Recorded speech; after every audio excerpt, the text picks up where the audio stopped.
Bonjour, bienvenue pour une nouvelle chronique de Ça fait écho. Aujourd'hui, je suis sans Gilles, mais avec François Téchéné. Donc François qui a un planning assez intense ces 2 prochains mois, avec pas moins de 5 conférences.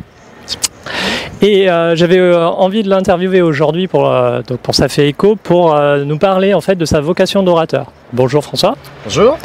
Ma première question, c'est qu'est-ce qui t'a donné le déclic? Qu'est-ce qui t'a décidé à donner des conférences?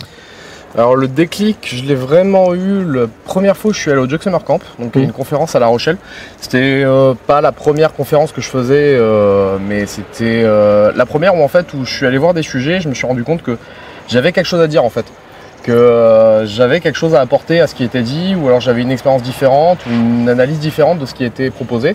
Et je me suis rendu compte que en fait, tout le monde était un peu légitime pour pouvoir faire un talk.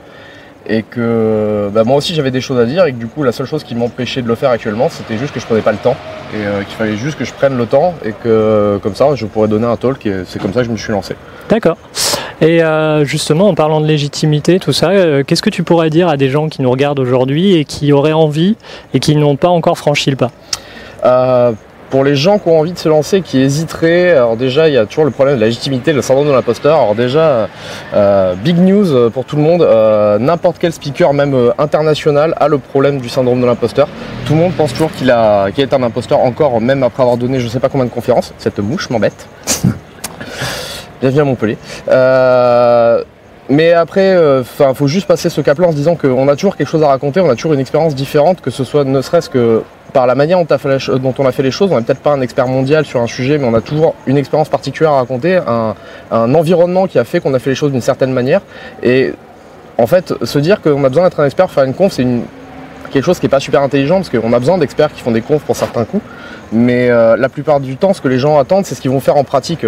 Avoir un ingénieur de Google qui vient nous dire comment ils font du Angular chez eux, ok, c'est bien, mais avoir 10 retours d'expérience de 10 sociétés de services ou des petits éditeurs qui vont nous expliquer comment eux ils ont fait avec leur budget serré et qui sont pas avec des développeurs des GAFAs, ça c'est vachement intéressant parce que ça nous correspond beaucoup plus dans notre quotidien de développeur. D'accord. Qu'est-ce que tu conseillerais justement à des gens qui ont des idées, des choses à dire et qui ne savent pas trop par où démarrer? Alors déjà le premier truc à faire pour moi c'est pas commencer en conférence, pas forcément de suite aller envoyer quelque chose à une conférence européenne ou même nationale. Faut pas forcément s'essayer de suite à des Vox ou ce genre de choses. Le plus simple c'est d'aller dans sa communauté locale et de faire son premier talk dans une communauté locale. Déjà parce que le public sera plus petit, sera plus facile pour gérer le stress. On peut aussi beaucoup plus adapter son sujet à ce qu'on fait actuellement et ne pas avoir à se préoccuper beaucoup plus d'avoir une salle comme à Devox. On peut se retrouver dans des salles avec 300-400 personnes avec du coup un panel d'attendees qui est énorme et devoir réfléchir à son talk en disant je dois pouvoir parler à tout le monde. Là on sait si on va faire à Montpellier, si on va au Java User Group, on sait qu'on va parler majoritairement avec des développeurs back, Java, etc. Si on fait la FUB, ce sera PHP. Donc on peut beaucoup plus cibler son sujet. Et aussi ça permet de se rapprocher des organisateurs qui auront sûrement le temps et l'envie de donner un coup de main à la personne qui débute en lui disant ok viens, on va essayer de te donner un coup de main, t'aider, on va te montrer des slides, on va t'envoyer des vidéos, des trucs à analyser. Au pire si tu as un peu le track, tu l'as fait avant avec nous, on te dit ce qui va pas. Je sais que c'est quelque chose qu'on voulait vraiment améliorer à Montpellier. Nous, Montpellier Tech Up, c'est un axe qu'on aimerait bien faire, mais c'est un truc qu'on essaye tous, je sais, indépendamment d'avoir fait. Je sais que la FUP l'a fait, je sais que le JUG, on a voulu le faire. On a voulu vraiment toujours eu cette envie de dire n'hésitez pas à venir donner des talks, même si c'était votre premier. Venez faire un format court, généralement un quickie, 20 minutes, etc. On vous coachera pour ça, et si ça vous plaît, banco, vous reviendrez après. Et de toute façon, une fois qu'on a pris plaisir à donner une conf, on veut recommencer la plupart du temps.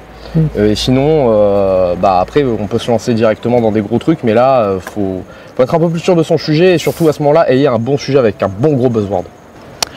Et pour finir, qu'est-ce qui te fait kiffer dans le moment où tu te lances et que tu fais ta présentation? Pas grand chose. Au moment où je me lance, à chaque fois je me dis pourquoi j'ai fait cette connerie, mais après globalement c'est l'ambiance des conférences en fait. Si quelqu'un n'est pas allé en conférence déjà avant d'aller donner un talk, c'est bien d'aller voir faire des meet-up, aller en conférence, voir en fait l'ambiance qui sort de ce genre d'événement, de voir que c'est très collaboratif, on est beaucoup dans l'échange, etc.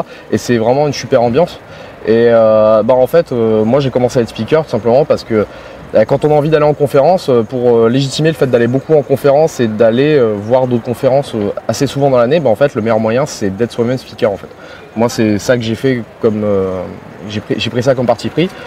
Après, moi, c'est ce qui m'intéresse le plus. Je sais qu'il y en a d'autres qui aiment bien transmettre. Il y en a beaucoup qui sont très intéressés sur l'échange, comment ils font leur talk, qui est vraiment intéressé là-dessus. Moi, c'est beaucoup plus pour me donner une occasion d'aller en fait faire des conférences, aller moi-même apprendre des choses et rencontrer d'autres speakers, etc. et beaucoup travailler ensemble. Et ça, c'est vraiment sympa. Moi, c'est vraiment l'ambiance des conférences. D'accord. Je ne dirais pas la bière, mais je le penserai forcément. D'accord.